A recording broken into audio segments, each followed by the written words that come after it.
Muy buenos días. Hoy es domingo 10 de mayo del año 2020.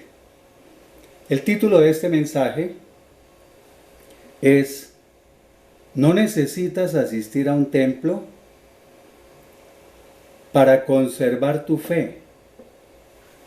Y hago la siguiente aclaración, porque a veces los títulos se prestan a confusión. No estoy diciendo que no sea importante asistir a un templo, o sea, a una iglesia local. Pero a medida que vayamos hablando se darán cuenta por qué puse este enunciado. O lo voy a decir de una vez. He visto en las redes sociales a muchos cristianos preocupados porque no han podido asistir a sus iglesias locales. Entonces, muchos piensan que están en pecado por no estar haciéndolo. Otros piensan que están siendo infieles a Dios. Y lo que trato de decir en este mensaje es que por las circunstancias que estamos viviendo es necesario hacerlo, pero vamos a ver los argumentos bíblicos. Entonces, que eso quede bien claro. Desde la antigüedad existieron los templos. Ustedes recuerdan que había un tabernáculo, hubo un templo de Salomón y un templo de Herodes. El tabernáculo o santuario fue el primer sitio de adoración que tuvieron los israelitas. Fue el primer sitio en el que adoraron a Dios. Este tabernáculo podríamos llamarlo que era un templo entre comillas, un templo móvil, que fue construido por los israelitas bajo las instrucciones dadas por Dios a Moisés en el monte Sinaí. O sea, Dios le dijo a Moisés cómo debería construir ese tabernáculo. Le dio las medidas exactas como él lo quería, los materiales que tenía que usar. Todo se lo dijo Dios a Moisés.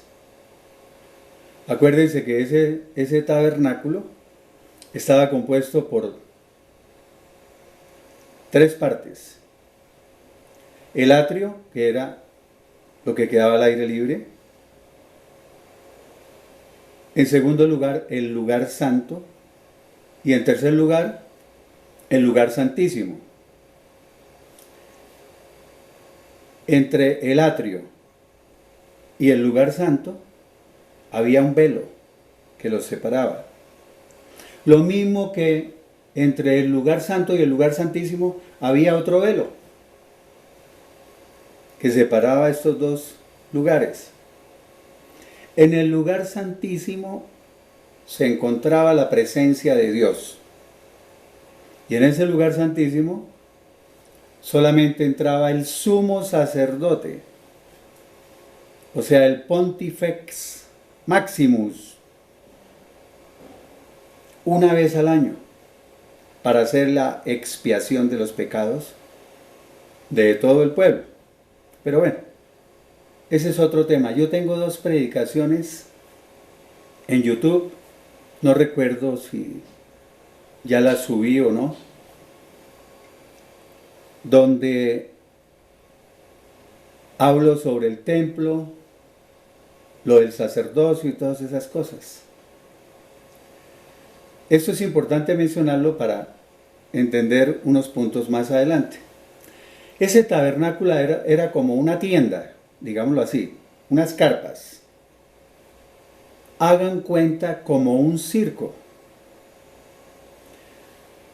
Los circos llegan a una ciudad y ellos instalan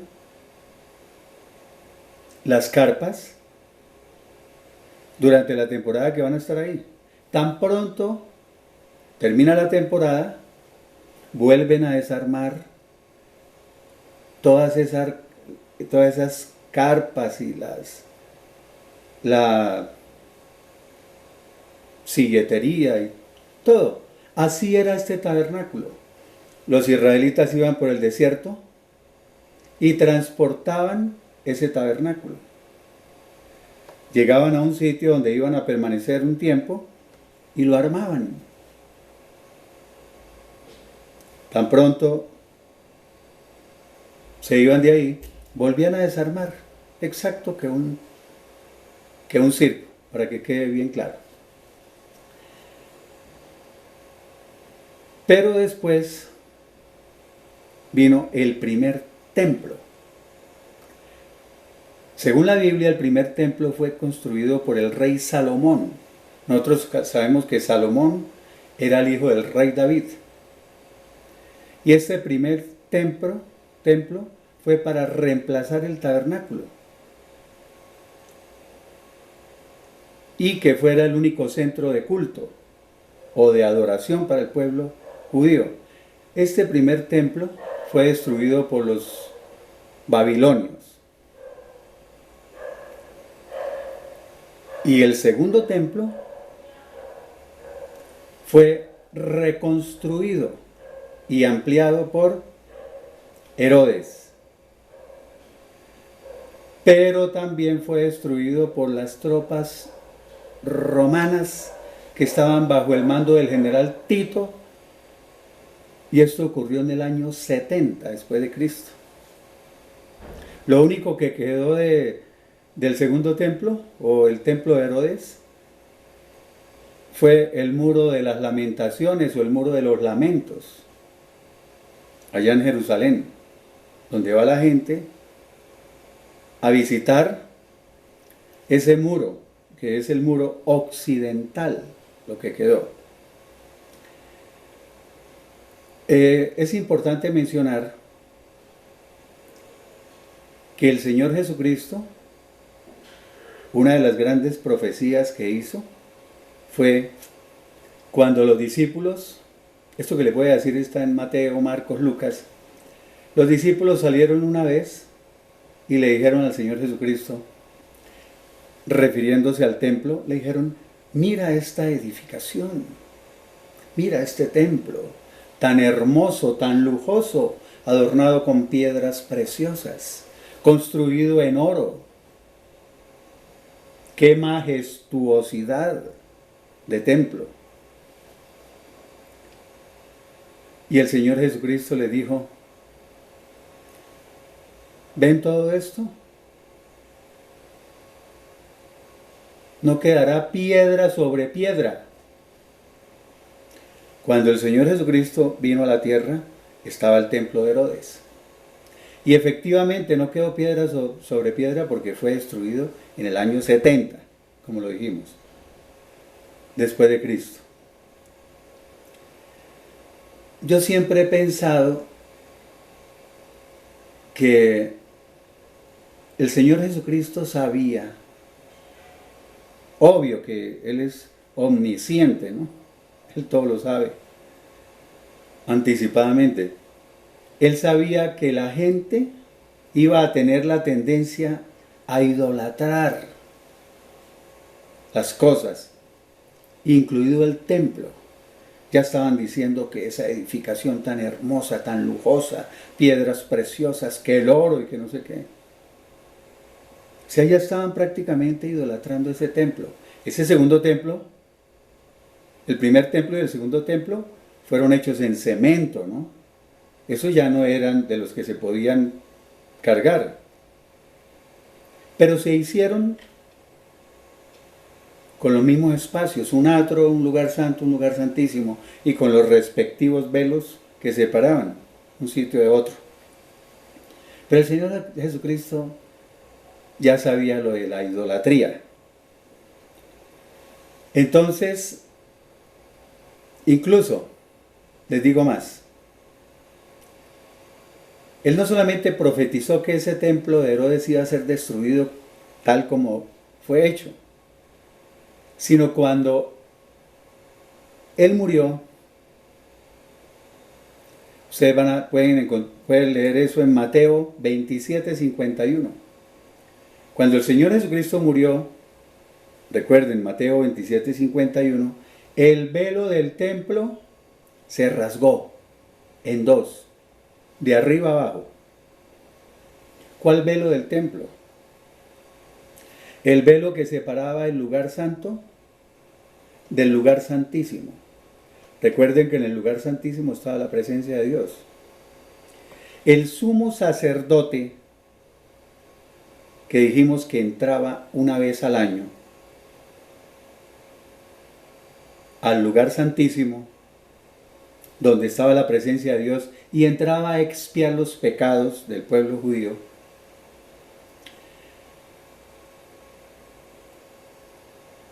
cuando se rasgó el velo, ese sumo sacerdote, digamos lo que era el mediador entre Dios, que estaba en el lugar santísimo, y el pueblo. Entonces, cuando murió el Señor Jesucristo y ese velo se rasgó, ¿qué significa eso? Que ya no había separación entre el lugar santo y el lugar santísimo, que ya quedaba expedito,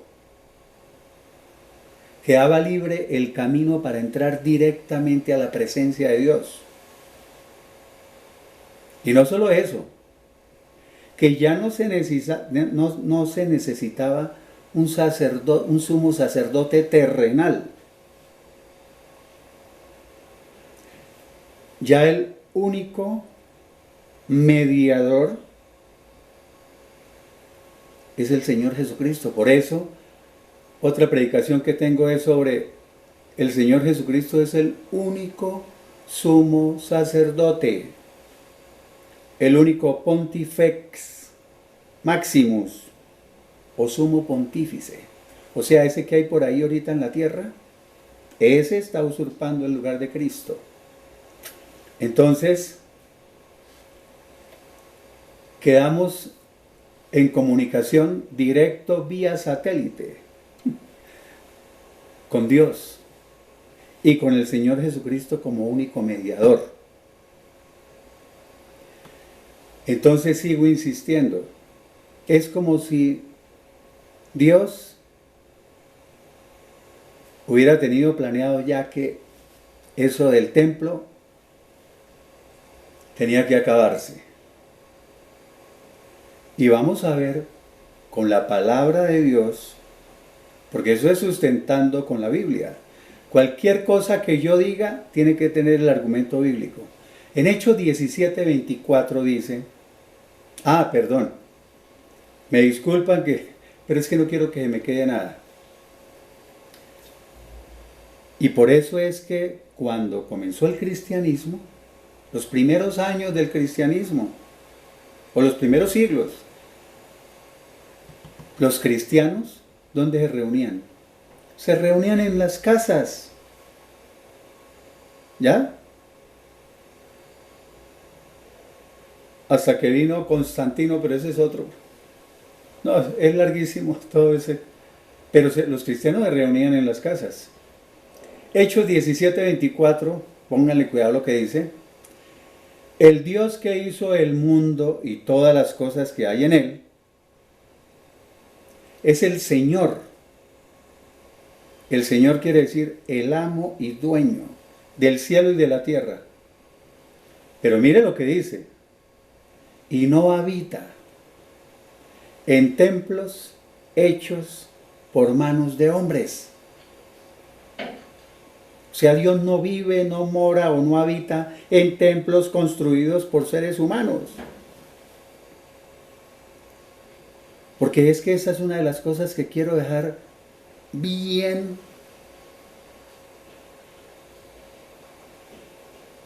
claro.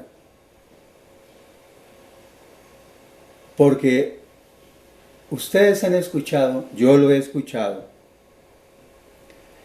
de cristianos que dicen, es que yo voy al templo al que pertenezco, o sea, a la iglesia local, y allá es el único sitio donde se siente la presencia de Dios, siento la presencia de Dios. Es la única iglesia local o el único templo donde siento la presencia del Espíritu Santo. Hombre, pero el texto está diciendo que Dios no habita en templos hechos por manos de hombres. Yo a veces digo unas cosas pero la digo. Ya a estas alturas no me da ni frío ni calor lo que opino. Imagínense que esos templos son construidos por manos humanas. ¿Cuántos de esos que construyen un templo son pecadores? Que no creen en Dios, incluso ateos. Y sus manos están llenas de pecado y con esas manos construyen el templo. Ahí les dejo esa. Entonces, con esto estamos confirmando que como que Dios ya quería que no existiera más esa idolatría por el templo, por la iglesia local, como lo ve uno actualmente. Yo lo he visto, yo he escuchado cristianos muchas veces. Es que yo tengo que ir a mi iglesia local porque si no, no me siento bien. Es que yo tengo que ir al templo porque si no vivo mal toda la semana. Y aclaro nuevamente, enfatizo o recalco. Yo no estoy diciendo que sea malo ir a las iglesias locales. Yo, en mi consultorio médico, tengo un pequeño salón, ¿sí? A lo mucho, caben 50 personas. Si quitara la sala del consultorio y otros espacios, podrían caber 150 o 200 personas. Sin embargo, predico cada 15 días allá. O sea que yo también he dejado de predicar allá. Pero es que tenemos que pensar que estamos en una situación, en unas circunstancias en que es obligación mantener cerrados los sitios donde haya aglomeraciones por el problema del nuevo coronavirus, el problema de la pandemia. Por eso les decía que quiero que quede muy claro el mensaje, para que no se sientan mal si no asisten. ¿Ya? Pero para que estén más tranquilos, 1 Corintios capítulo 3, versículo 16 dice, ¿acaso no saben, no se dan cuenta que ustedes son el templo de Dios y que el Espíritu de Dios habita, vive o mora en ustedes? Uy, qué hermosura. Yo soy el templo de Dios. Y el Espíritu Santo vive en mí. ¿Qué me estará queriendo decir?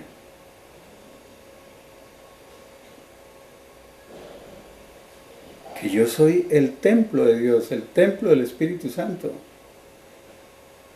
O sea, no necesito desplazarme a ningún sitio para adorar a Dios.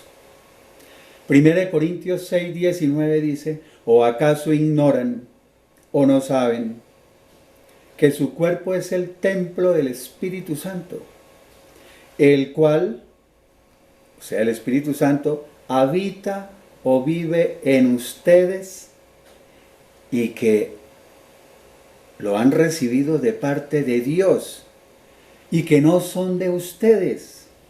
¿Qué quiere decir ese? Y que no son de ustedes. O sea, que ustedes no son sus propios dueños, no se pertenecen a sí mismos, no son dueños de su cuerpo.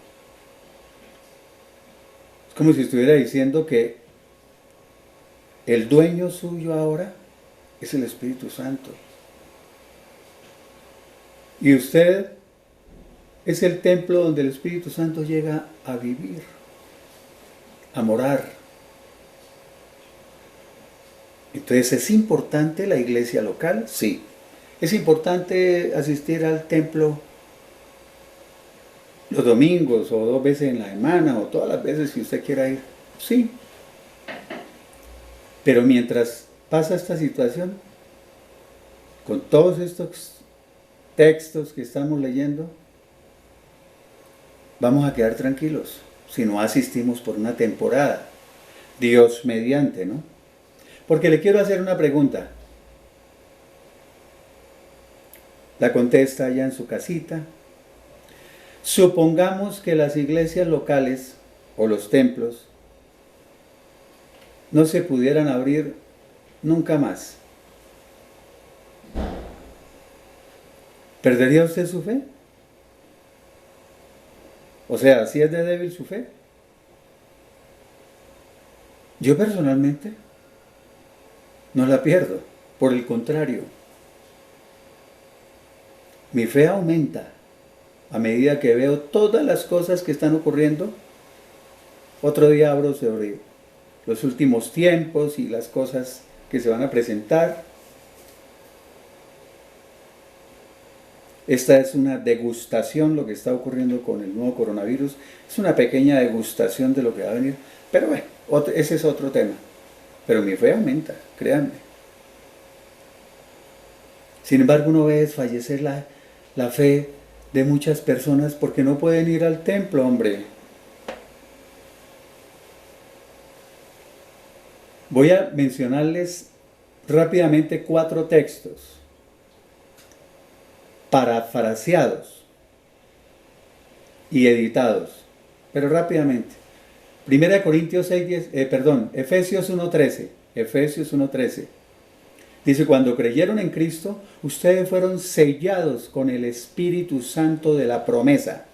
O sea, fueron sellados como propiedad de Dios con el Espíritu Santo que Él había prometido.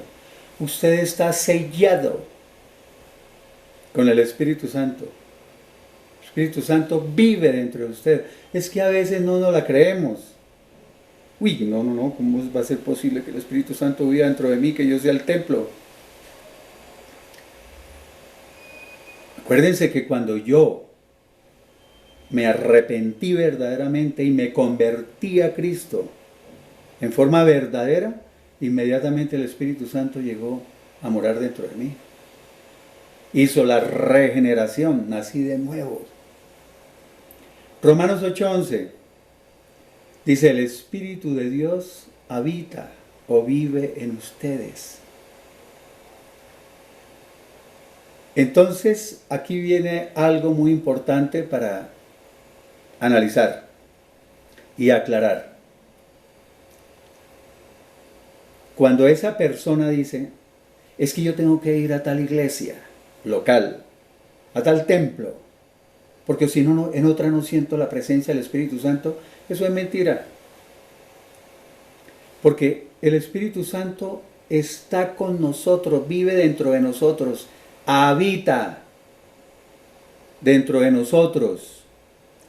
Digámoslo así con estas palabras, para que se entienda. Nosotros cargamos con Él para todas partes. O sea que en una iglesia local, en otra o en otra, es el mismo Espíritu Santo que llevo. ¿Por qué se me va a apagar en esta y en esta se me va a avivar y en esta me queda así como a medias. No, siempre tiene que ser la misma llama, el mismo fuego. Entonces depende de que sienta o no sienta, es de usted, de la relación que usted tenga con Dios, de esa relación íntima con Dios, de la comunión con Dios que usted tenga. De eso depende que lo sienta o no lo sienta igual. Por eso, dice en Efesios 4:30, dice, y no contristen. ¿Qué no contristen? O sea, no entristezcan al Espíritu Santo de Dios. No ponga triste al Espíritu Santo de Dios, con el cual fueron sellados. Y es que yo lo puedo entristecer, claro, con la forma en que yo viva. Si yo vivo en santidad, y después hay que hacer una predicación sobre lo que es la santidad, ¿no? El Espíritu Santo no se entristece. Pero por eso dice también en Primera de Tesalonicenses 5:19 que nos sirve para comprobar que es la persona la que lo puede entristecer, o puede ser que el Espíritu Santo crezca, ¿cierto? Primera de Tesalonicenses 5:19 dice, no apaguen el Espíritu. Espíritu con mayúsculas es el Espíritu Santo. Así dicen la mayoría de Biblias. Me gusta como dice la Dios habla hoy, la versión Dios habla hoy, dice, no apaguen el fuego del Espíritu. El fuego.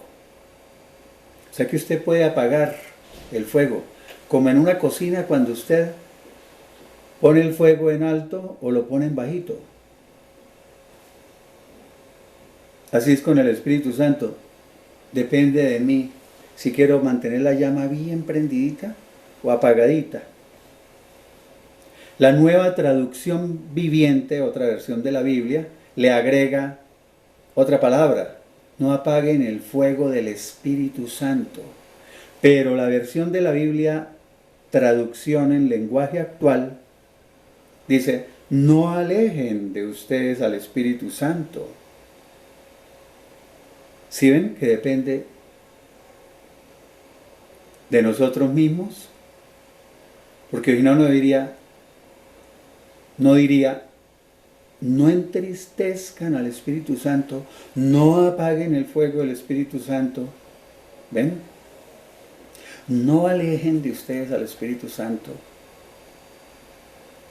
No diría eso. O sea que yo lo puedo avivar ese fuego cada día, avivar la llama del Espíritu Santo. ¿Sí? Por medio de la oración, por medio de la lectura de la palabra de Dios, por medio de escuchar predicaciones bien escogidas, ¿no? De sana doctrina. Y muchas cosas más que se pueden hacer para Dios, alabándolo, cantando canciones para Él. Yo soy músico y medio canto. Con mi esposa, aquí cantamos canciones para Dios, alabanzas. Todo eso lo puede hacer uno en la casa. O sea, no es lo que decía, para que conserve usted la fe no es necesario que tenga que estar en el templo, en la iglesia local. Entonces esos textos nos muestran que depende de nosotros. Si el Espíritu Santo se contrista o se entristece, si se aleja, si se apaga la llama, si se apaga el fuego. Entonces, viene un punto muy importante. Este punto importante es que aparecen algunos eruditos, entre comillas, que dicen, pero Hebreos 10:25 dice, no dejando de congregarnos, o sea, de reunirnos, como algunos tienen por costumbre, sino exhortémonos, o sea, animémonos unos a otros, y con mayor razón al ver que aquel día, ¿cuál día? El día del Señor se acerca. Dice Hebreos 10:25, no dejemos de congregarnos, pero es que el texto por ninguna parte dice que tenemos que congregarnos 5,000 o 10,000 o 20,000 o 50,000. Congregarnos quiere decir reunirnos. Ahí no está diciendo ningún número. Entonces, lo que quiero decir es que usted se puede congregar en su casa. Mientras pasa la pandemia, se puede reunir en su casa con su esposa, sus hijos e incluso otros familiares que pueden estar viviendo con ustedes.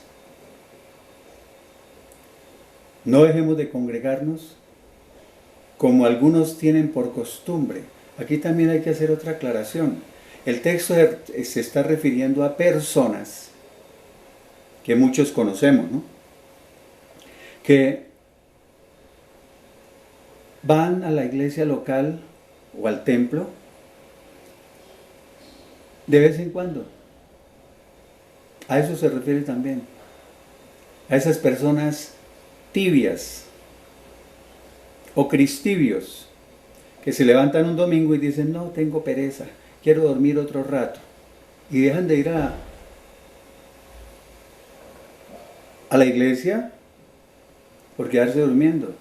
O porque juega la selección Colombia con otro equipo de fútbol y entonces se quieren quedar en la casa viendo el partido. A eso se refiere también.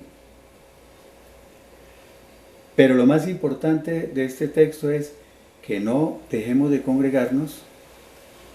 No importa el sitio, ahí no está diciendo que tiene que ser en la edificación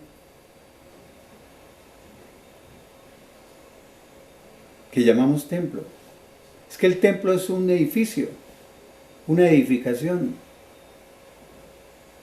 Iglesia, que viene de una palabra eclesía con doble K, eclesía, significa asamblea o congregación o reunión. Una reunión, una congregación de personas. Pueden ser 5 personas, pero para que queden más tranquilos, por eso el Señor Jesucristo, en Mateo 18:20, ¿qué dijo? Porque donde 2 o 3 están congregados, o sea, reunidos en mi nombre, allí estoy yo en medio de ellos. ¿Cuántos dice ahí? 2 o 3. O sea que mi esposa y yo somos 2. Y estudiamos la palabra, oramos, alabamos. Y ahí está el Señor Jesucristo en medio de nosotros. ¿Ya? Estamos congregándonos, reuniéndonos. Incluso puede aprovechar por si su esposo es un incrédulo. Si no cree en nada, puede aprovechar para predicarle ahorita que hay bastante tiempo en esta cuarentena. Después de cuando vayan a recibir los alimentos, orar por esos alimentos. Los niños van viendo todas esas cosas, su esposo va viendo todas esas cosas. Es importante, o sea, yo creo que Dios nos está dando una oportunidad para que nos reunamos como los cristianos, como los primeros cristianos, para que nos reunamos en familia. Porque es que a veces también se vuelve el ir al templo los domingos, se vuelve programa.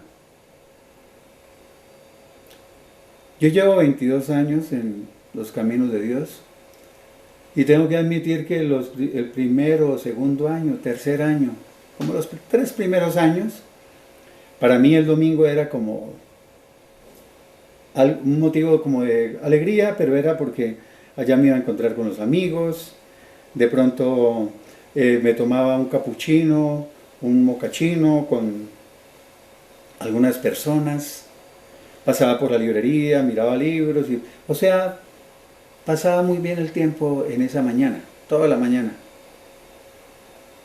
De pronto miraba si por ahí estaba la mujer de mi vida, de pronto podría conocerla ahí. ¿Ya? Entonces hay que mirar cuáles son nuestras motivaciones. Mateo 6:6, para mayor tranquilidad. Pero tú cuando ores, porque hay gente que dice, es que yo tengo que ir a la iglesia a orar allá, porque allá es donde Dios me escucha. Yo tengo que orar allá porque no siento que Dios me haya escuchado. Mateo 6:6, pero tú cuando ores, entra en tu cuarto, cierra la puerta y ora a tu Padre en secreto, sea en privado. Habla a solas con Él. Y así tu Padre que ve lo que haces en secreto, te recompensará. Algunas versiones de la Biblia dice, te recompensará en público. ¿Sí ven? Que yo para orar no necesito ir a determinado sitio, pero se lo compruebo con una historia muy bonita que viene en el capítulo 4 del Evangelio de Juan. Lean ustedes Juan capítulo 4 del versículo 1 al 29. La mujer de Samaria, o sea la mujer samaritana, hablando con el Señor Jesucristo en el pozo de Jacob. Lo voy a poner en contexto para entrar a leer lo que nos interesa, que es Juan 4, 19 al 24 solamente. Juan capítulo 4, 19 al 24. Le dijo el Señor Jesucristo a la mujer de Samaria, ve y trae a tu marido. Y ella le dijo, Señor, no tengo marido. Y él le dijo, has dicho la verdad, porque has tenido 5 maridos y con el que vives, o sea, el sexto, no es tu marido. Entonces, aquí en el versículo 19, continúa la historia, dice, la mujer le dijo, Señor, me parece o me doy cuenta que tú eres un profeta. Claro, le había dicho cosas que ella no le había contado. Versículo 20. Nuestros padres, o sea, nuestros antepasados, los samaritanos, adoraron a Dios en este monte, dijo ella, ¿no? Se refería al monte Gerizim. Pero ustedes los judíos dicen que Jerusalén es el único lugar donde se le debe adorar. Versículo 21, Jesús le contestó, mujer, créeme que llegará la hora, o se acerca la hora, esa es una profecía, cuando ni en este monte, ni en Jerusalén, adorarán al Padre. ¿Qué estaba queriendo decir el Señor Jesucristo con eso? O sea, no tendrá importancia si se adora al Padre en este monte o en Jerusalén o en la iglesia local del pastor fulanito de tal o en el templo tal. Porque hay gente que empieza incluso a idolatrar las iglesias locales, a idolatrar el templo, la construcción ahí donde se reúnen. Aparte de que empiezan a idolatrar al pastor, ¿no? Incluso hay algo que de pronto yo molesto a veces con comentarios que hago. A mí me parece que ese muro de los lamentos allá en Jerusalén donde los judíos están adorando ese muro, un poco de ladrillos, y allá se la pasan adorándolo. No importa, yo sé que me va a decir alguien, sí, pero es que simboliza no sé qué y representa que sí sé cuándo y tal. Eso es idolatría para mí. Y más todavía, les digo más, llegan los turistas y empiezan a meterle metafísica a la cosa, brujería, digámoslo así, y empiezan a escribir un deseo en un papelito y se lo meten ahí entre los ladrillos para que Dios les cumpla ese deseo. Hombre, todas esas cosas son las que han dañado el cristianismo. Versículo 22. Ustedes adoran ahora lo que no saben, dijo el Señor Jesucristo a la mujer. Conocen muy poco acerca de aquel a quien adoran, mientras que nosotros, dice el Señor, adoramos lo que sabemos. O sea, conocemos muy bien a quién adoramos, porque la salvación o el Salvador proviene de los judíos. 23. Pero llega o se acerca la hora, y es ahora mismo, cuando los verdaderos adoradores, ¿quiénes? Los verdaderos adoradores. O sea que hay unos falsos adoradores, ¿no? Cuando los verdaderos adoradores adorarán al Padre en espíritu y en verdad, porque ciertamente el Padre busca a tales adoradores que así lo adoren. O sea, el Padre busca a esos adoradores que lo adoren de esa manera, en espíritu y en verdad. Versículo 24. Dios es espíritu. Por eso es necesario que los que lo adoren en espíritu y en verdad. ¿Qué quiere decir eso? O sea, que lo adoren de acuerdo al Espíritu Santo, guiados por el Espíritu Santo. Ustedes han leído esos textos donde dicen que hay que vivir en el Espíritu. Y viene una pregunta en la Biblia: si vives en el Espíritu o en la carne. Cuando dice que hay que vivir en el Espíritu, es una vida dirigida o guiada por el Espíritu Santo.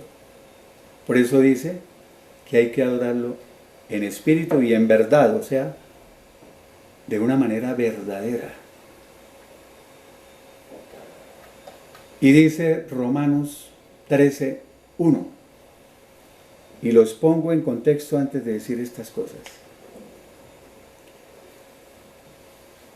Hay muchas personas diciendo, no, ya deberíamos abrir las iglesias y vámonos a abrir.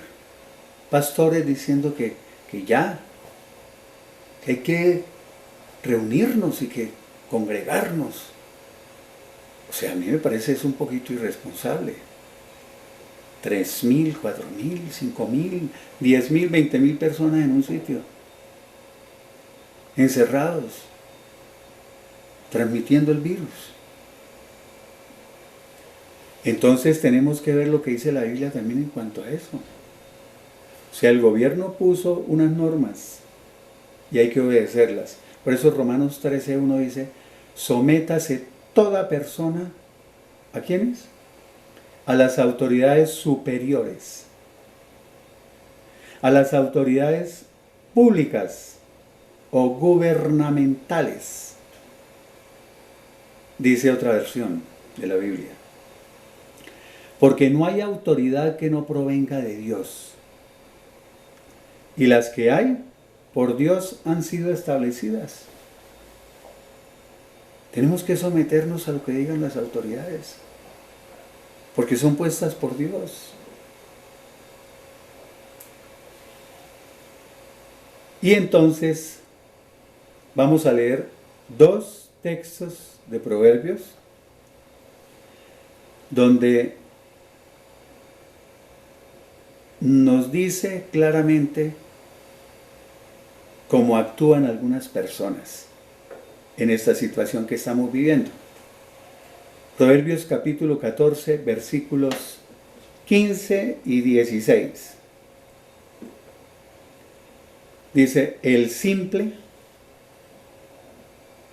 o como dicen otras versiones de la Biblia, los simplones, el ingenuo, el tonto, el imprudente, el inexperto, todo lo cree. Pero el avisado,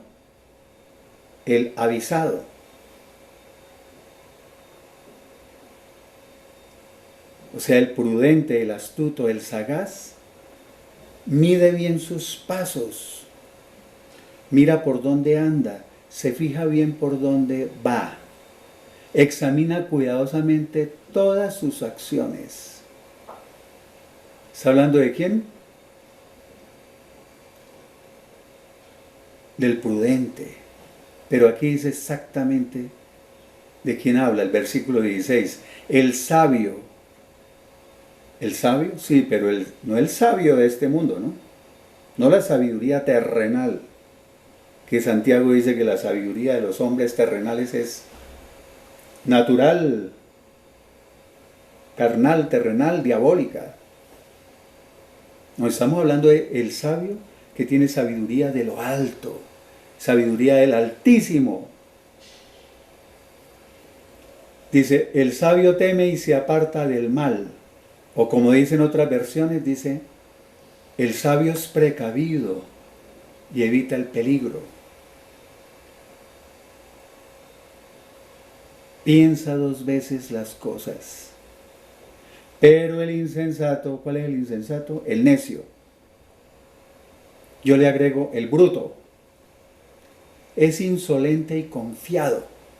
Eso no va a pasar nada. Eso de la pandemia es puro cuento. O sea, otras versiones dicen es arrogante. El insensato, ¿no? Es arrogante y descuidado. Esta me gusta. Temerario y atrevido. Se precipita imprudentemente. Otra dice, nada parece importarle. Otra versión de la Biblia dice, se mete de lleno en el peligro. Y así incluso hay pastores. En Chile murió un pastor durante esta cuarentena, durante esta pandemia, que dijo, no, Dios es superior a ese virus.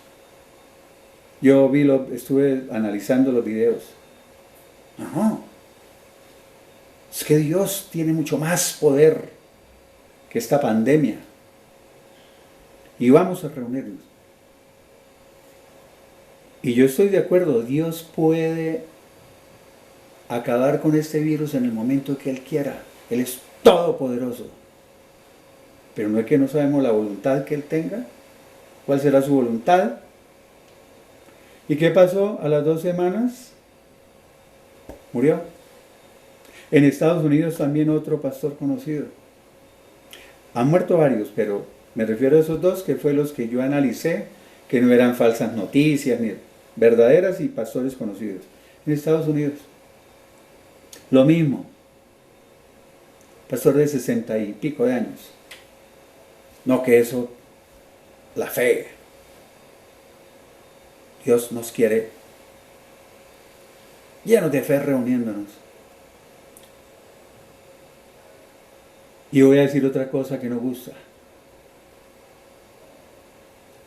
¿Será fe? ¿O será que hacen falta los ingresos? El dinero. Porque es que también he visto otras cosas. Un predicador que yo admiré y seguí durante 20 años.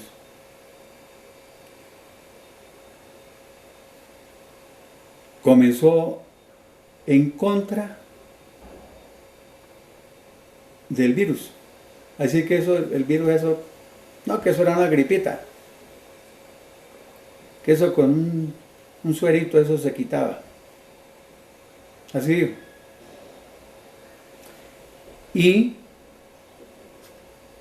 en contra del cierre de las iglesias. Entonces comenzó a predicar, a subir una predicación todos los días, pero incluso con diferencia de horas desde la casa. Yo dije, uy, ¿será mucha fe?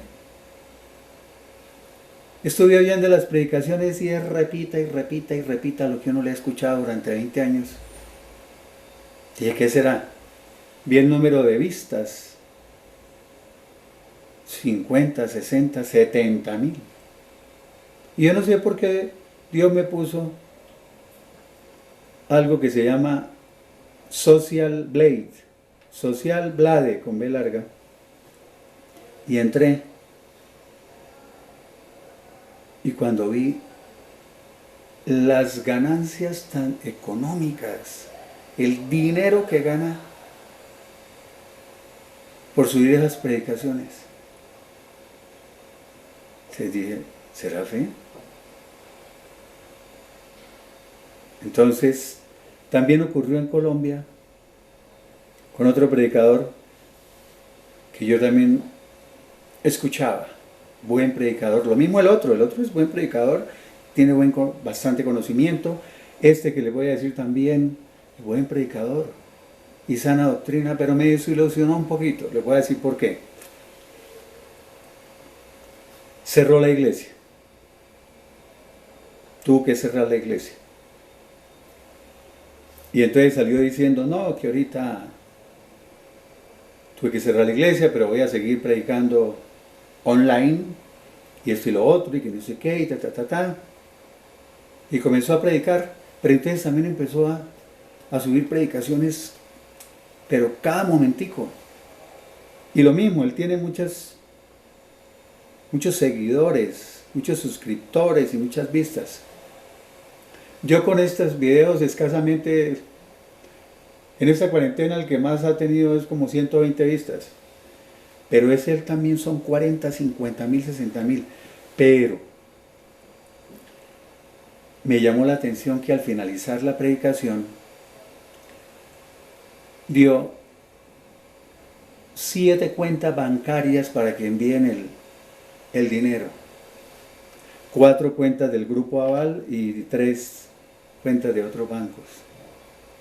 Para que la gente siga enviando el dinero. Bueno.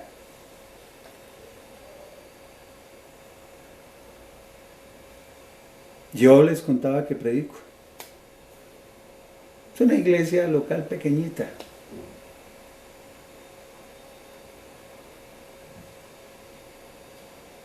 Pero nunca he hablado de dinero.